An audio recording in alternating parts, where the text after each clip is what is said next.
Wih, baru 10 hari menjabat Presiden Prabowo langsung tunjukkan taring serigalanya buat berantas korupsi. Prabowo itu pemimpin yang punya karakter.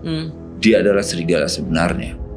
Hati-hati yang berbulu bong-bongan itu dimakan tuh nanti sama Prabowo. Ini gila sih, dalam waktu sesingkat itu ada 28 koruptor yang ketangkep. Ya bayangin aja kerugian negara gara-gara ulah mereka mencapai 3,1 triliun. Wah, kebayang nggak kalau korupsi hilang, jalan nggak ada yang rusak, kesehatan jadi gratis, pendidikan makin mudah diakses, dan malah kita bisa dapat 20 juta per bulan tanpa kerja. Kalau saja di dunia pertambangan ini kita bisa menghapus celah-celah korupsi, maka setiap kepala orang Indonesia itu setiap bulan akan mendapat uang 20 juta rupiah tanpa kerja apapun. Setiap tuh anak kecil dan sebagainya, 20 juta setiap bulan gratis dari negara. Lagian Pak Prabowo diam-diam adalah serigala yang buas untuk para koruptor. Jadi buat para koruptor siap-siap aja digigit habis sama Pak Prabowo. Dan ini dia deretan kasus yang berhasil diungkap. Kasus korupsinya juga macam-macam, mulai dari korupsi di perusahaan BUMN PT Aset Pasifik. Kejaksaan Agung melakukan pemeriksaan dan penggeledahan di 2 kantor PT Aset Pasifik yang diketahui santer terdengar berita korupsinya. Kejagung menyita uang tunai hampir 1 triliun milik PT Aset Pasifik dalam kasus korupsi Duta Palma Group. Pelaku tertangkap dalam kasus ini ada 1 orang. Penemuan uang tersebut dilakukan usai adanya penggeledahan di kantor PT Aset Pasifik di Gedung Menara Palma pada hari Selasa. Kedua ada PT Antam. Kejaksaan Agung menetapkan 6 orang tersangka atas kasus korupsi di PT Antam. Para tersangka memproduksi logam mulia dengan merek LM Antam secara ilegal sejumlah 109 ton emas. Kejaksaan Agung menetapkan 7 tersangka baru kasus dugaan korupsi terkait tata kelola emas seberat 109 ton di PT Antam tahun 2010 sampai 2021. Kejagung yang menyampaikan dugaan kerugian negara akibat kasus ini ditaksir mencapai 1 triliun. Wah, gila, duitnya banyak banget ya. Pemirsa, Kejaksaan Agung menetapkan 6 tersangka kasus tindak pidana korupsi dalam tata kelola komoditi emas di PT Antam pada periode 2010-2022. Kejaksaan menyebut jumlah emas yang diduga dikorupsi mencapai seberat 109 ton.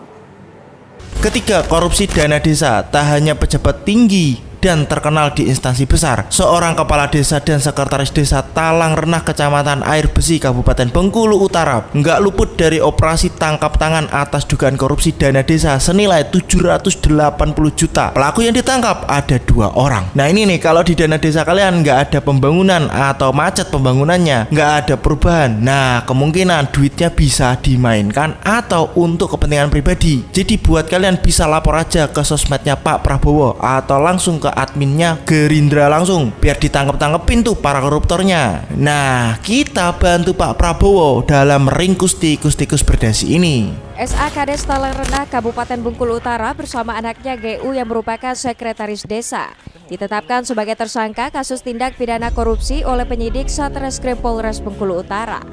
Keempat ada kasus Ronald Tanur. Nah ini orang yang bikin jengkel satu Indonesia karena ulah anehnya. Udah jelas-jelas salah malah bisa bebas. Sekarang udah pasti nggak bakal mengelak lagi. Dan Kejaksaan Agung menangkap tangan dan menetapkan status tersangka kepada 3 hakim pengadilan negeri Surabaya. Pemberi vonis bebas Ronald Tanur, pengacara Ronald Tanur yakni Lisa Rahmat, dan mantan pejabat Mahkamah Agung Zarof Rikar sebagai tersangka. Adapun pelaku yang ditangkap berjumlah 5 orang.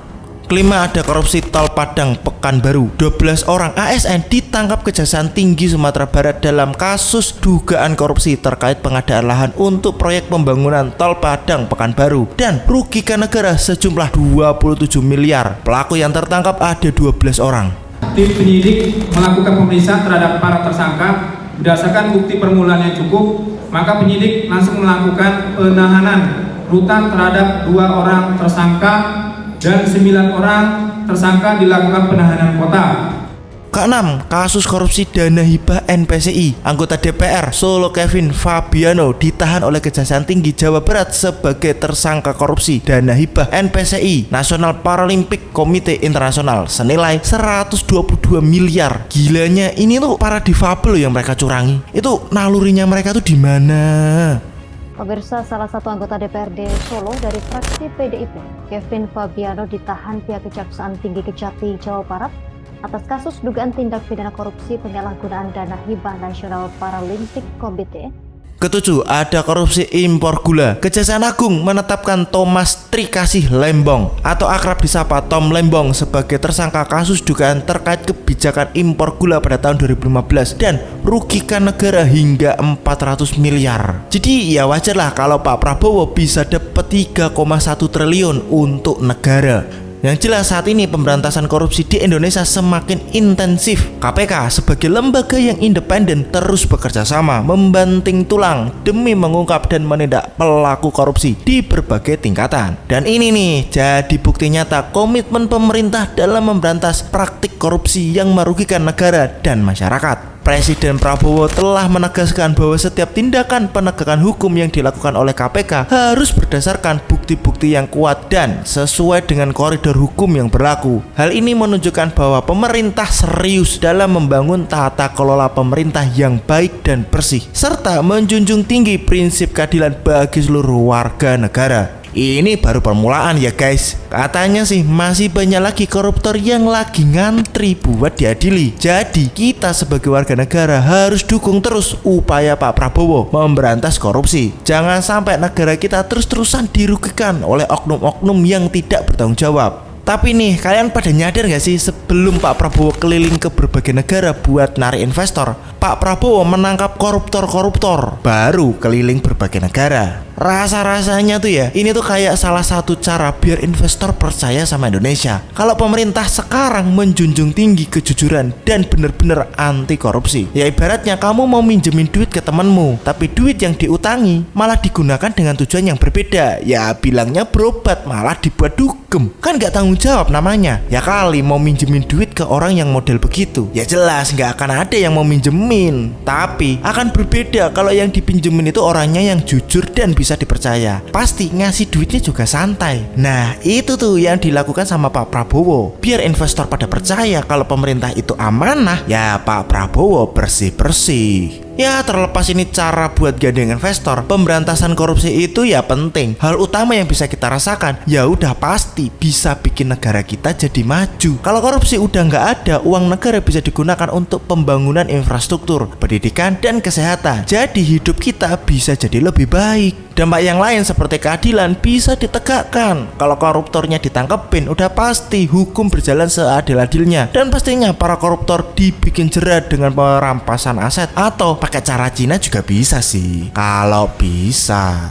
Ya, kita ke Cina. Pengadilan Rakyat tingkat menengah di kota Linfen menjatuhkan hukuman mati terhadap Zhang Zhongsheng, mantan wali kota di sebuah wilayah miskin di Provinsi Shanxi. Ya, Pengadilan Rakyat menyebutkan Zhang melakukan keserakahan yang sangat parah dengan menerima suap sebesar 1 miliar yuan atau sekitar 2,1 triliun rupiah baik melalui uang tunai maupun properti. Ya, hari ini dilakukan biar para koruptor pada takut. Jadi mereka nggak mau untuk korupsi lagi. Ya, semoga koruptor-koruptor ini benar-benar dimiskinkan. Jadi mari sama-sama dukung Pak Prabowo dalam memberantas korupsi ini. Kita bisa mulai dari hal kecil, misalnya dengan nggak ikut korupsi atau melaporkan jika melihat ada tindakan korupsi di sekitar kita, biar pada diusut tuh. Nah untuk sementara ini ya gimana ya, no viral no justice. Jadi pastikan korupsi di tempat kalian itu viral biar pelakunya ketangkep.